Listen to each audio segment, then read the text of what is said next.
Ата, қара.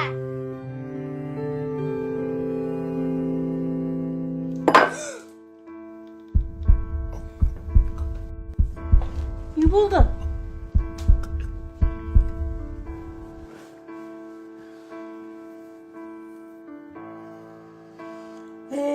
Қартайдың ғой,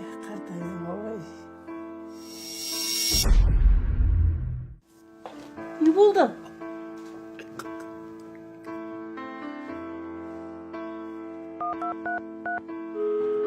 Жедел жәрдем, тезірек жетіңіздерші.